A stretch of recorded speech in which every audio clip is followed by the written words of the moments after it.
هو احنا ليه بنتفرج على جعفر العمدة واحنا اصلا عارفين اللي هيحصل، عارفين ان جعفر هينتصر على ولاد فتح الله، وان دلال هتدفع ثمن خيانتها ومشاركتها في خطف سيف، تخطف الواد تستنى مني مكالمة اقول لك تعمل فيه ايه. وان جعفر كان مصيره يكشف عايدة اللي هي اتجوزته عشان الفلوس. قصتي معاك اولها فلوس واخرها فلوس. مع ان محمد سامي عمال ينقطنا باحداث قليله كل حلقه. دي حاجه في التاليف اسمها الفور شادوينج او انذار بالاحداث، ان المؤلف يقدم لك تنبؤات لاحداث هتحصل قدام، يرمي لك معلومه كده في نص الكلام، يوريك مونتاج لمشاهد من الماضي او من المستقبل. عايزة اربي الواد،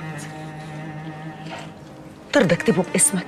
فانت وانت بتتفرج تبقى عارف اللي جاي ومستني تشوفه بيحصل عشان تحس بالرضا وتحب تشوفه هيحصل ازاي. ايوه بس ازاي؟ مش احنا اصلا بنتفرج عشان مش عارفين اللي جاي ومستنيين مفاجآت، ولو لقينا كليشيهات بتحصل تبقى نهايه ممله؟ تكتشف انه لا. فيلم افنجرز اند جيم مثلا اللي حقق اعلى ايرادات في تاريخ السينما، نهايته وحتى احداثه كانت متوقعه. الافنجرز هيرجعوا بالزمن ينقذوا اصحابهم ويهزموا ثانوس، وده لان الفرجه على الشخصيات وهي بتكمل مسارها الدرامي اللي انت متوقعه حاجة مرضية. تلاقي جعفر وسيف بيتكلموا مع بعض وتقول خلاص هيكتشف ان ابنه. ولد كام سنف؟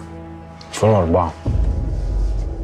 بس ما يحصلش، لان ده حلم البطل، والمؤلفين بيحرصوا يحققوا للبطل حلمه لما يكتمل نضج شخصيته. بنحب نشوف الشخصية بتتغير وبتكرر مصيرها بأفعالها ومواقفها، وكل ما البطل عانى عشان يحقق حلمه كل ما كنا حابين نشوفه وهو بيتجاوز أحزانه ومخاوفه وبيكمل البازل ويوصل لحلمه. عشان كده سمعنا ان محمد سامي غير النهاية وخلى جعفر يقتل